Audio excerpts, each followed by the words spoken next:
Hi, this is Bob from Makana Odyssey, and today I want to give you a little bit more information about palm reading. However, before I do, I want to explain to you that yesterday, when I made the video about the connection possibly between your past life and the palm of your hand, at the end of the video, I started to tell you a little bit about your lifeline.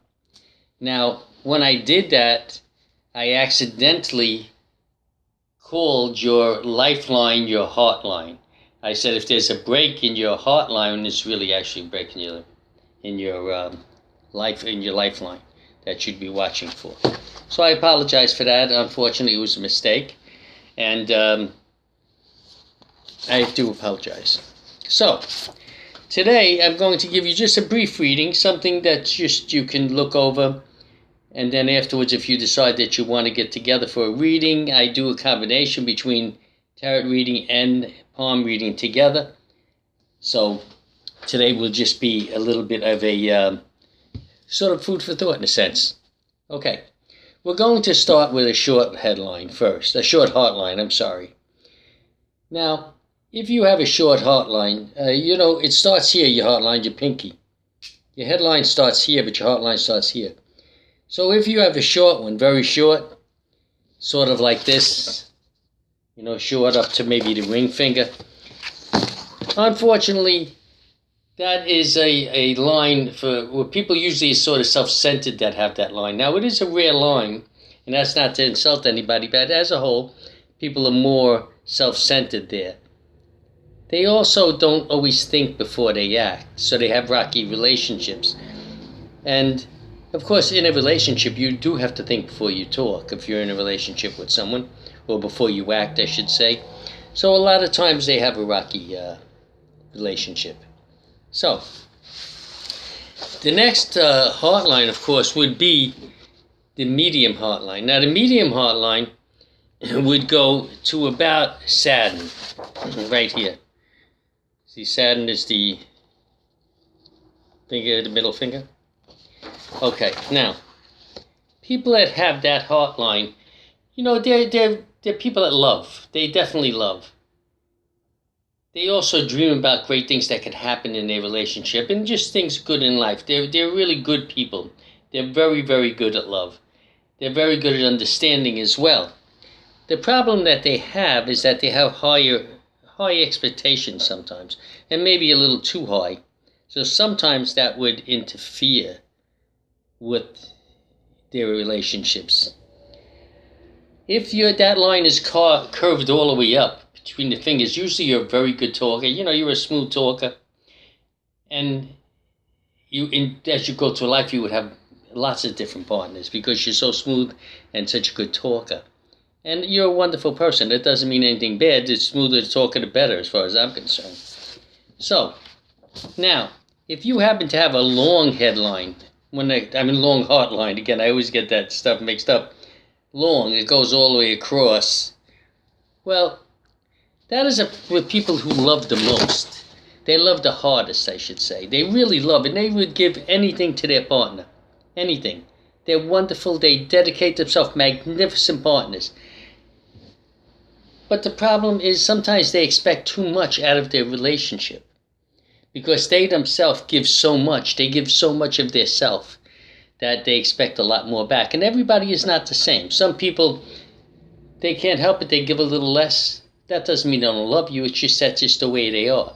They act differently or they're different. Again, being different is wonderful because that is the thing that makes us attracted to each other, a difference. That's what makes it exciting. And of course, these people are magnificent people. They are wonderful. They are, again, very, very good lovers. But the problem with them is when they get hurt, they really get hurt hard. Harder than the other heartlines. It hurts more.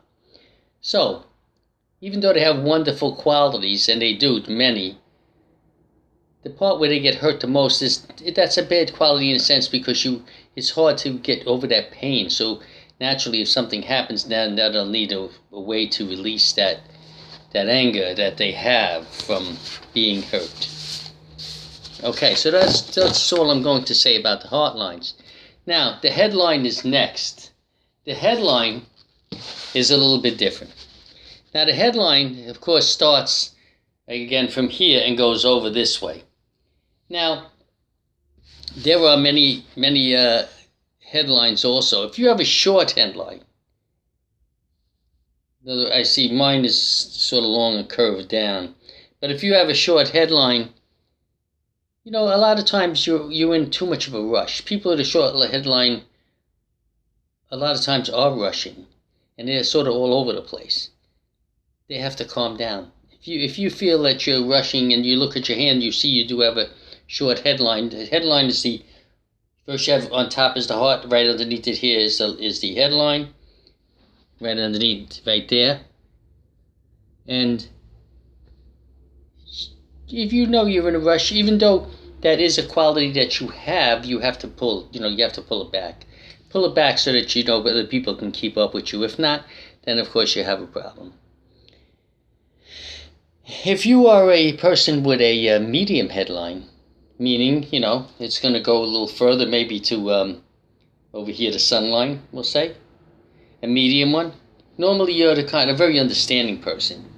You're sharing, you're wonderful, you do like to work with other people. You're very clear-headed. Very clear-headed. The only problem that you might have is that you overthink things.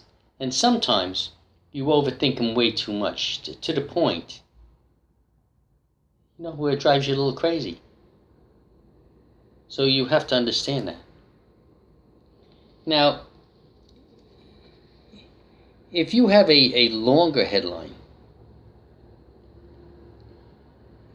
hold on, somebody's calling me. Hold on, I'm sorry. I'm sorry for the interruption. Somebody was waving me here. If you have a long headline, say a long straight headline, that headline is people who pretty much know what they want, but the problem with them is they're harder to persuade. They feel like they know what's going on, and it's harder for them to take you into consideration, and not in a bad way. In other words, they think they know what's going on, and a lot of times they do because they're obviously intelligent people, but they don't like to be interfered with. They like to have things that go the way they want to go. Now, if you have a small curve in your headline, also normally you're a very smart person, you're a helpful person, you like to help others, even people you don't know. It is a sign of intelligence, that slight curve. So those are very good people. They're great people. They like to help. Anyone who wants to help and has compassion for others is magnificent. Now, if you have a long sweep that goes all the way down to the moon, this is the moon area here, all the way down, then you're pretty much, or even it doesn't have to go all the way down, but goes far down, you're a dreamer. Dreamers are magnificent. You have to remember something. If there was no dreamers, there'd be no cars, there'd be no planes, there'd be no houses. Dreamers give the idea how to create the world. Dreamers. Someone else, like for instance the person with a straight line, might take the idea and build on it. But the dreamer, he dreams. Your car is someone's dream. You see a city, it was someone's dream. You see a plane flying, it was someone's dream. So dreamers are magnificent. So if you are a dreamer, that is magnificent. You are fantastic. Because you are responsible for everything we see. Now people say that's crazy. It is not. Everything you see is a dream. Is someone's dream. Down to the fork that you eat with. It was someone's dream. You know what? Instead of 2 chopsticks, we can use a fork. And we'll put, prongs in it. It's amazing what happens when a dreamer comes along. Now, when I said chopsticks, that was an insult. The chopsticks came along, believe it or not, because the ancient warriors, the Asian, Chinese, Japanese, which I have tremendous respect for, they thought that knives were weapons of war, and they shouldn't have that at the kitchen table. So that's why they were used. That's why the chopsticks were used rather than knives at the table. Later on, when things got sort of westernized, Westerners use anything. Their shoes, if they had to, just the way it is. The Asians, the Chinese, the Japanese, they're a completely different kind of people. They are magnificent in every way. They love to follow tradition all the way down. We don't as much. We sort of go all over the place. We are all over the place a lot of times. They are not. Their culture is magnificent. I love Buddhists, especially monks, I should say. They are magnificent. So, at any rate, now we're going to get to what I made the mistake on yesterday. Your lifeline. Now, your lifeline runs, of course, from around your thumb and down to here, like this. See, like that, okay? Now, what I was saying yesterday, first of all, I want to say this. Your lifeline has nothing to do with how long that you'll live.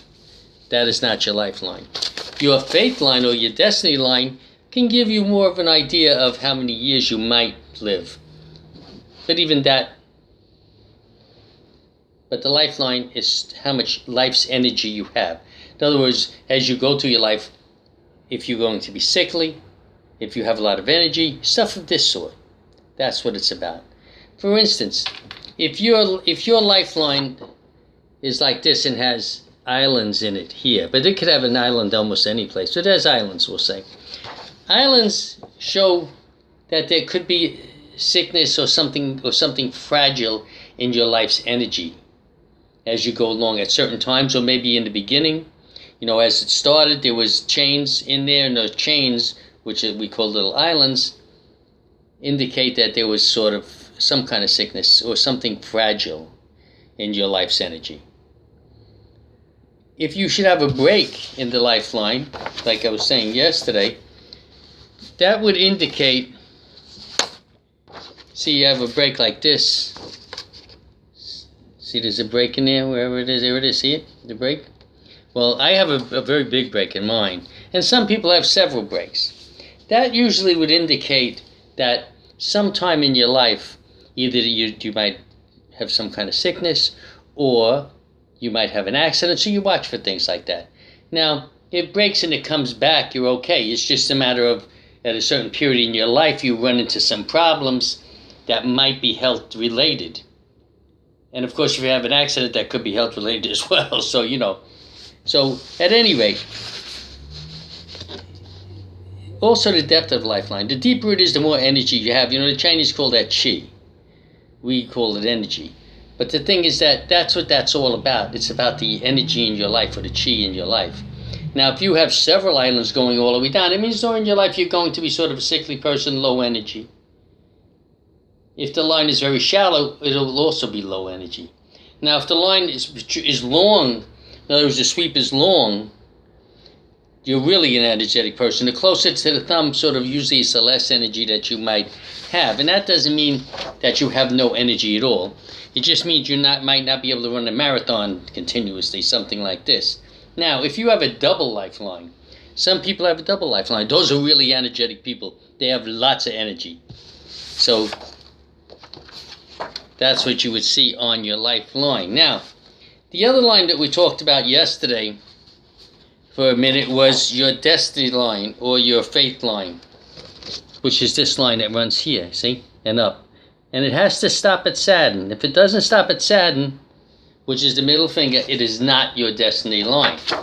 Now, as the destiny line travels, you know, like in this area, maybe it's in the 20s, and as it goes up to 30s, and then higher 30s, and once it gets around to the headline, it's usually around 40. And between the headline and the heart line is about 45 years old in that area, in the 40s. When it crosses, you're in your 50s. And when it's up here, like in this part of your hand, you know, where you have this little root of your finger, that's usually in your 60s. Now, as it goes up to the little ring around your finger, then that's in the 80s. So, a lot of times when people are looking at that, they're seeing, first of all, each break is something different happened in your life, or it will happen in your life. It's some kind of change, whether it's a change in employment, or it's a change in the way you live, or even your health, or something like that. But there is definitely a change. Now, you could have several. I have a few breaks in mine. I have a few changes in my life. So you have to understand that you would experience those changes, usually the change in your life around that period. Not a problem. That doesn't mean your life's stopping. It means there will be a change. Now, as it goes up, sometimes the line will split. When it splits, up around, do it this way, if it splits up around here, it takes a split, like, I don't know if you can see, I do have a split in mine. Things are, again, changing somewhat. As a matter of fact, if you have breaks in this area, you're going to have a little ride in your 60s. A little ride meaning that's going to be a lot of things happening in your 60s. If it gets up to your ring finger, usually that's to the ring here at the bottom of your finger, that's about 80 years old.